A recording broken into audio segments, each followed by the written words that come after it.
We are in the people business. We just happen to sell cars. Gosh, we said that for a long time around here, but what does that really mean? Well, this is our attempt to bring out some of what that means in real-life stories of the people that make up this special company. My name's Ty Bullard, and I have the honor and the privilege of leading Joe Bullard Automotive right here in Mobile, Alabama, that is truly trying to make a difference one person at a time. Really, Ty? Easy to say, but are you seriously trying to do this or just saying this? I get it, and frankly, I think it's a fair thought. But come journey with us as we open up with these people and truly get to explore their humanness that makes them difference makers. We all have a story. I do, you do, we all do, and I'm just excited to share some of these with you. Okay, enough with the intro. Let's jump in. Welcome to our next episode of JBTV. We have an exciting guest today. It is our own Micah Miller, who we're excited to have. Really excited because Micah's been on kind of a recent journey that we're going to ask a little more about it. But before we get kind of into that recent journey, Micah, just introduce us to who you are. Who are you? What do you do? Just open us up. That's a great question. I don't really know who I am. Yeah, I guess you could go a lot of ways with that, but maybe, as best you could describe. My name's Micah, obviously. I was born in this area, raised in this area. I started getting into cars pretty early, young on.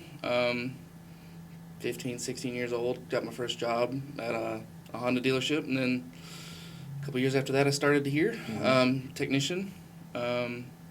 And yeah, I guess that's kind of me. How did you, and so you said you 15, 16 got into cars. What did that like? Describe that a little more.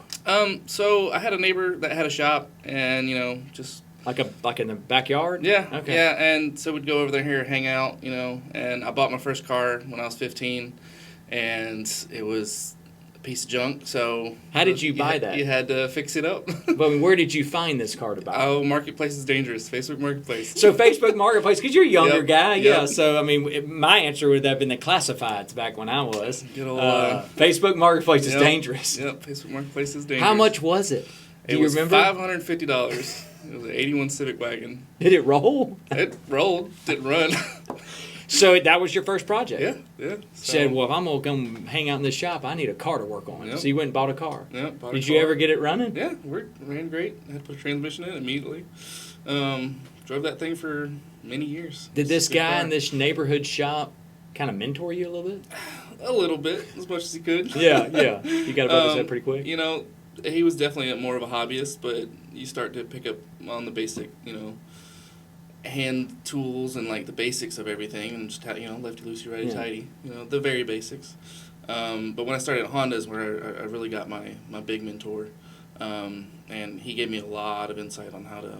Was this guy like a master Honda technician? Yeah, and like and one thing I forgot to mention, I kind of run the training program where I'm at Land Rover. Doing the apprentices.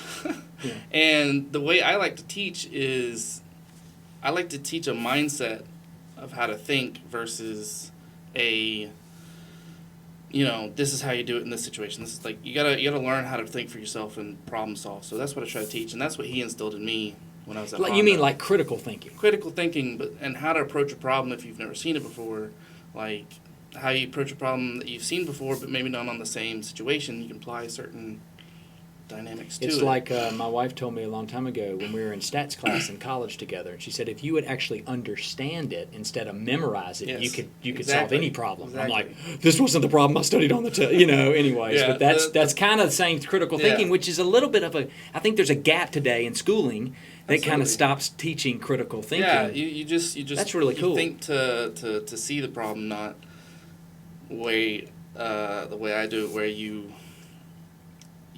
want to learn the entirety of how a system works and how it's supposed to operate. That way, when something goes wrong, even if you don't have anything to go off of, you go, this is how it should operate, and if I'm getting this symptom, then I know I can work my way back.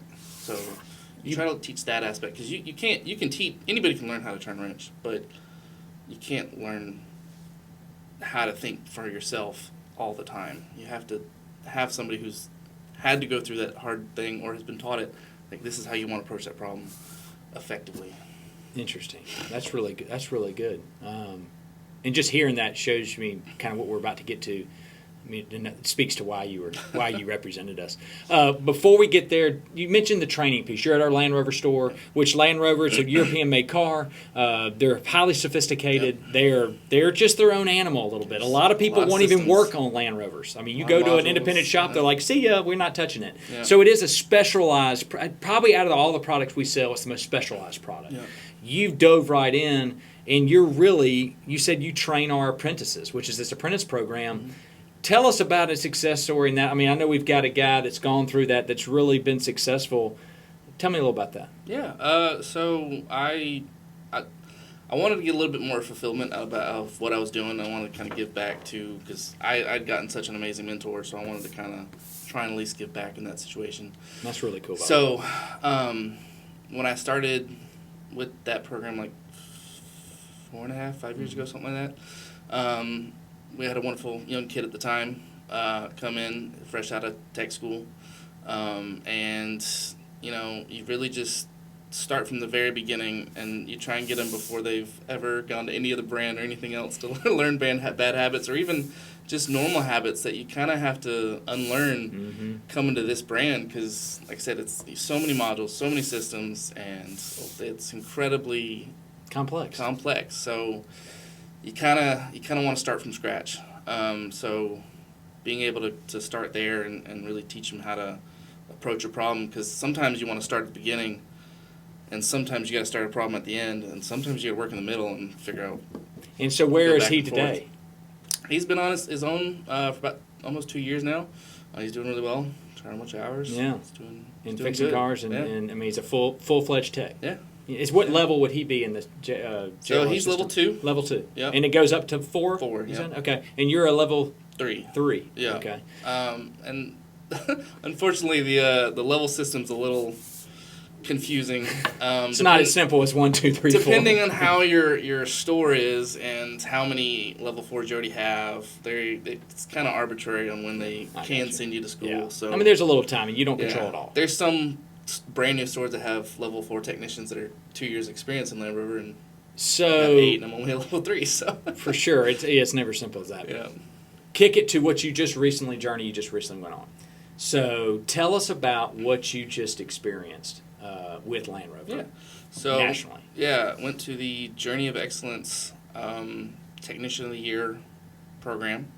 It's a competition. It's you have to take a 45-minute, 45-question entry test.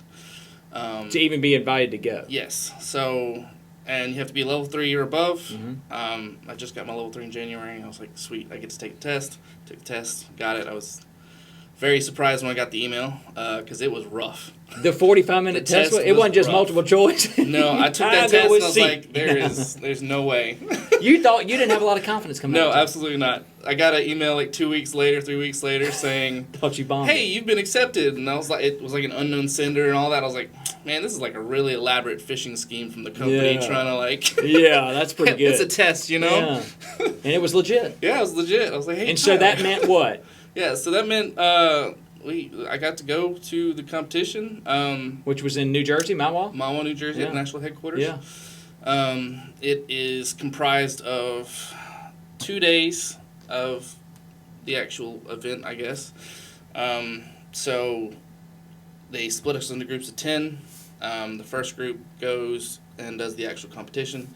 The second group got to go to West Point, the military academy. Got to do a tour and some other just to kind of entertain while you're up there. Yeah, just having fun. And how many technicians were there? Flip. So there's how many people qualified? 20 total. 20. Yeah. The whole country. The whole country out of. So I don't know how many technicians. Dealers. 400, and I guarantee the average technicians. I mean, they at least have 5 or 6. I would think the average, if not some. I mean, Miami, Atlanta. Those people got 15 to 20 Probably techs. About three or four level 3 and above on average. Because level 3. Yeah. That's a lot of people to it's, get down to 20. Yeah, so probably about 1,500 people. That's a big deal. Test, we think. 1,500, and you're in the top 20. Okay, go ahead, proceed. Yeah. It's a big deal. Yeah. Huge deal. Yeah, it was tough for me to, like, accept it, you know. I was like, surely something's wrong. Nobody took the test. I'm, like, top 20 out of 25, you know. So it was tough for me to accept Isn't it. it but funny how sometimes it's tough to accept the Yeah. gifts we've been given? Yeah. And I struggle the same thing. Somebody tell me, like, man, you're really good at this. And I'm no, man, it's the other people. But, like, I'm learning that it's important to say, you know what, I am. Like, that is something that I am good at. Yeah. And I'm gonna embrace that gift as opposed to shy away. Because it's almost Yeah. like this false humility Yeah, stuff. no, But anyways, we don't get off on that topic. So continue on. Yeah, so like I said, they split us into the 2 groups. Yeah. So the first day, I had to go first day. So on Tuesday was my competition day, which was not great because I had a lot of travel troubles going up. Yeah. So got in at 11 last night, or the night before, and had to go straight into competition. So a little foggy, but got thrown right into the deep end. And it's 5 tasks. 2 of them are diagnostic tasks. So it's basically they hand you an RO, say, hey, customer's complaining of this, figure it out. And then you have a procedural task where you take something apart, put it all back together again, make sure you're following, the tasks. And then there is another test you have to take. And then there's a PICO task, which is Picoscope. It's a waveform tool that we use to diagnose communications and things like that. And you just start doing them one by one. And How long does this process last? This day? it's 45 minutes per task. Oof. But But I mean, there's some pressure. there's a lot of pressure. It was so stressful. So stressful. Most stressful thing you ever done? Absolutely. Incredibly stressful. Because I had to start out on one of the diag tasks, and the way they design these is it's all the different trainers from all the different training centers, Mahwah, California, Canada, and Atlanta. Mm-hmm. And so they're all designing their own tasks, Yeah. and then they come together and they each have to test the tasks, right? And so most of the trainers completed every single one of the tasks outside the 45 minutes. They got it right. And we had to do it inside 45 minutes. But they designed the tasks in a way where they kind of want you to fail because they want to see how you're going to go about the problem, what your diagnostic path was, and how you approach the problem. What was the coolest thing about the experience, in your opinion? I would probably say the most surprising part was the West Point experience. West Point being the military academy for the Army, they're huge on leadership and how they try to instill that in everybody. And at the beginning of the day, you're there. One of the team building exercises was a punt, a pass, kick kind of thing going across the West Point Army football field. And at first I was like, this is kind of, all right, whatever. Yeah. But We're technicians. the reason why they do that is, and the reason why West Point specifically puts so much effort into the sports is every single person that goes to West Point has to do a collegiate level sport because of the leadership and the team building that you have to do. So it made a lot more sense when we went on the tour afterwards, and I learned, that makes a lot more sense. This connects the dots a little bit. Absolutely, yeah. I bet that was a really interesting experience. Yeah, at it West was Point. surprising, and it was really cool, and there's a lot of My really grandfather interesting history attended there. West Point. Yeah. Really neat. So, what else?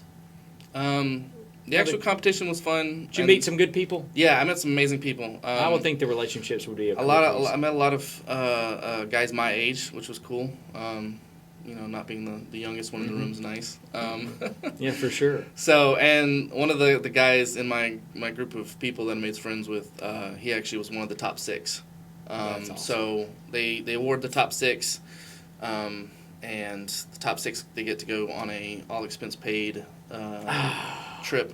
So this year was Costa Rica at the Westin. Oh, so yeah. It was really nice. But we don't get to find out who was number 1 until that trip, and then.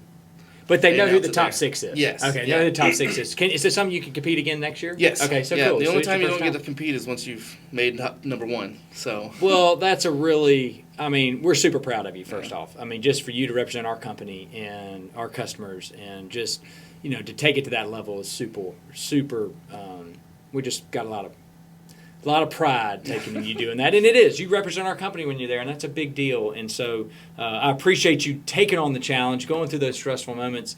I know you learned a ton in it and certainly create relationships, but we appreciate it from company, from my perspective and our company, for everything you did there. So, and it's also cool that you got to have some outside experience out there. Absolutely. It kind of opens your eyes a little bit And I know we're over time, but it kind of opens your eyes a little bit to, like, you know, when you're in the grind every day in the shop, and it gets you outside and say, there is a bigger picture to this. Like, there is, like, what we do is really important. Yeah. You know? And it was really cool to speak with the other trainers I haven't met and the engineers, you know. Get to meet the people who really like build these things so and have a say in how they're designed. Get some answers on some things. Exactly. Mike, I can't thank you enough for spending a few minutes with us. Tell us about your experience. Thank you for everything you do for our company and our customers. And it's going to be exciting to watch you grow. Yeah. Next year, top 6. Top 6. We'll be back here.